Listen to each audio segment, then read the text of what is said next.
زمانہ قدیم میں بادشاہوں، تاجروں، وزیروں اور امیر لوگوں کے لیے حمام ہوا کرتے تھے، اور یہ حمام عورتوں اور مردوں کے لیے ہوا کرتے تھے۔ جیسا کہ دور حاضر میں مساج سینٹر ہے، اس دور میں حمام ہوا کرتے تھے۔ پرانے وقتوں میں ایک لڑکا جس کا نام نسو تھا، وہ لڑکی بن کر ایک حمام میں عورتوں، لڑکیوں، شہزادیوں کو نہلایا کرتا تھا اور ان کے مساج کیا کرتا تھا۔ اس کا تعلق اسرائیل سے تھا۔ نسو ایک عورت نما آدمی تھا، باریک آواز، بغیر داڑھی اور نازک مزاج، کسی حسین لڑکی کی طرح نظر آتا تھا۔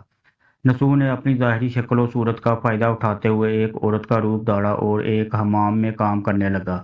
وہ حمام عورتوں کا تھا اور اسرائیل کے بادشاہ کی ملکہ اور اس کی بیٹی سے لے کر تاجروں اور امیر لوگوں کی بیویاں اور بیٹیوں سمیت عورتیں اس حمام میں اپنا مساج کروانے آیا کرتی تھیں۔ نسو ان عورتوں کا مساج کرتے تھے اور ان کو نہلایا بھی کرتا تھا، جس سے نسو ان حسین و جمیل اور نرم و نازک جسم والی عورتوں سے اپنی شہوت ناک آنکھوں کی لذت پوری کرتا۔ اور نسو یہ کام اتنی مہارت سے کرتا تھا کہ جو عورت ایک مرتبہ نسو سے مساج کروا لیتی وہ اس کی گرویدہ ہو جاتی اور پھر ہر مرتبہ اس سے ہی مساج کرواتی تھی۔ ان عورتوں میں ملکہ، شہزادی اور دیگر امیر لوگوں کی عورتیں بھی شامل تھیں۔ نسو کی حقیقت کوئی نہ جانتا تھا، یہ ایک نسو کا ذریعہ معاش بھی تھا۔ وہ اس سے پیسے بھی کماتا تھا اور اس کے ساتھ ساتھ حسین و جمیل عورتوں کے جسموں سے بھی لطف اندوز ہوتا تھا۔ نسو کے ضمیر نے کئی مرتبہ اس کو ملامت کی۔ ضمیر کی ملامت پر نسو توبہ کر لیتا اور اس شیطانی عمل سے دور رہنے کا ارادہ کرتا، لیکن پھر وہ توبہ توڑ دیتا۔ پھر ایک دن بادشاہ کی بیٹی حمام میں ہمیشہ کی طرح نسو سے مساج کروانے گئی۔ مساج کے بعد پتہ چلا کہ شہزادی کا ہیرو سے جڑا ہار نہیں مل رہا۔ شہزادی نے حکم دیا کہ سب کی تلاشی لی جائے۔ نسو اپنا راز فاش ہونے کے ڈر سے ایک جانب جا کر چھپ گیا اور دل میں سوچنے لگا اور کہنے لگا، یا اللہ مجھے معاف کر دے اور میرا راز رکھ لے، میں آئندہ کے بعد اس شیطانی عمل سے توبہ کرتا ہوں۔ اب بھی نسو دعا مانگ ہی رہا تھا کہ شہزادی کی آواز آئی کہ نسو کو تلاش کرنا بند کر دو، ہار مل گیا ہے۔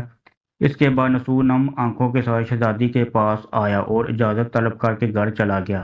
گھر جانے کے بعد وہ اس نے خواب آ پکار کی، چونکہ وہ قدرت کا کرشمہ دیکھ چکا تھا اور اس نے اب سچی توبہ کر لی تھی۔ اس نے حمام جانا بھی بند کر دیا، جس کی وجہ سے کافی دن شہزادی نے نسو کی غیر موجودگی کی وجہ سے اسے پیغام بھیجا اور حمام میں آ کر مساج کرنے کا کہا، لیکن نسو نے اس بہانے سے بات ٹال دی کہ اس کے ہاتھوں میں درد ہے، جس کی وجہ سے وہ مساج نہیں کر سکتا۔ کچھ دن بعد پھر سے شہزادی کا پیغام آیا، لیکن نسو نے پھر سے وہی بہانہ لگا دیا اور بات ٹال دی۔ نسو نے سوچا کہ اب اس کا اس شہر میں رہنا مشکل ہو رہا ہے، چونکہ شہر کی تمام عورتیں نسو سے مساج کروانے کی عادی ہو چکی تھی اور اس کی مہارت کی گرویدہ تھی۔ چنانچہ نسو اس شہر سے کہیں دور ایک پہاڑی پر چلا گیا اور وہاں ڈیرا لگا کر یاد الہی میں مشغول ہو گیا۔ ایک دن اس نے اپنے پاس ایک بھینس کو دیکھا جو کہ گھاس کھا رہی تھی۔ اس نے سوچا کہ شاید یہ کسی چرواہے کی ہے، بھینس یہاں آ گئی، جب تک اس کا مالک نہیں آ جاتا میں اس کی دیکھ بھال کر لیتا ہوں، اور جب وہ واپس آئے گا اسے واپس دے دوں گا۔ یہ سوچ کر اس نے بھینس کو ساتھ لیا اور چلا گیا۔ ایک دن ایک تجارتی قافلہ راستہ بھٹک کر نسو کے پاس آ پہنچا۔ قافلے کے لوگ پیاس سے نڈال تھے، انہوں نے نسو سے پانی طلب کیا تو نسو نے سب کو بھینس کا دودھ پلایا۔ سب نے پیٹ بھر کر دودھ پیا اور نسو نے شہر کا راستہ معلوم کیا تو نسو نے شہر کا قریب ترین راستہ انہیں بتایا۔ نسو کے اس اخلاق پر قافلے والوں نے اسے بہت سارا مال دیا، جس سے اس نے وہاں ایک کنواں کھدوا دیا۔ آہستہ آہستہ وہاں لوگ آنے لگے اور گھر بسانے لگے۔ وہاں کے لوگوں کے دلوں میں نسو کا ایک بڑا مقام بن گیا اور نسو کی نیک نامی کے چرچے ہونے لگے، اور یہ چرچے بادشاہ تک بھی پہنچے تو بادشاہ کے دل میں نسو سے ملنے کا اشتیاق پیدا ہوا۔ اس نے نسو کو پیغام بھیجا کہ بادشاہ سلامت تم سے ملنا چاہتے ہیں، لیکن نسو نے یہ کہہ کر انکار کر دیا کہ مجھے بہت سے کام ہوتے ہیں، میں بادشاہ سے نہیں مل سکتا۔ نسو کے انکار پر بادشاہ کو تعجب ہوا، لیکن اس بے نیازی پر اس کے دل میں نسو کو دیکھنے کا مزید اشتیاق پیدا ہوا۔ اس نے کہا اگر نسو یہاں نہیں آ سکتا تو ہم خود نسو سے ملنے چلیں گے۔ چنانچہ بادشاہ اپنے کارندوں کے ساتھ نسو سے ملنے روانہ ہوا۔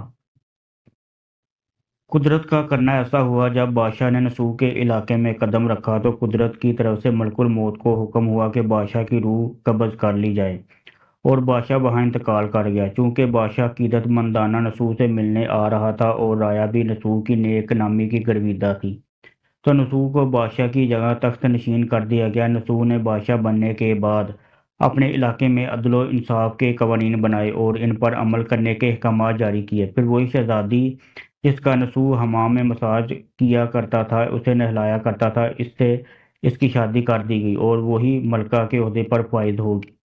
ایک دن نسو اپنے محل میں بیٹھا لوگوں کو نیکی کا درس دے رہا تھا کہ ایک شخص بولا کہ جناب، کچھ سال پہلے میری بھینس گم ہو گئی تھی۔ میں نے اسے تلاش کرنے کی بہت کوشش کی لیکن وہ مجھے مل نہ سکی، میری مدد کرے۔ نسو نے اس شخص کا جواب دیا کہ تم بالکل بھی فکر مت کرو، تو وہ تمہاری بھینس میرے پاس ہی ہے۔ آج میں جو بھی ہوں تمہاری اس بھینس کی وجہ سے ہی ہوں۔ اس پر نسو نے اپنے کارندوں کو حکم دیا کہ میری دولت میں سے آدھا حصہ اس بھینس کے مالک کو دے دیا جائے اور اسے اس کی بھینس بھی لوٹا دی جائے۔ اس پر وہ شخص بحکم الہی کہنے لگا کہ اے بادشاہ، جان لو نہ تو میں انسان ہوں اور نہ ہی وہ بھینس جانور ہے۔ ہم دونوں فرشتے ہیں اور اللہ کی طرف سے تمہارا امتحان لے رہے تھے۔ یہ سارا مال تمہیں مبارک ہو۔ یہ سب سچی توبہ کرنے پر تمہارے انعام کے طور پر تمہیں عطا کیا گیا ہے۔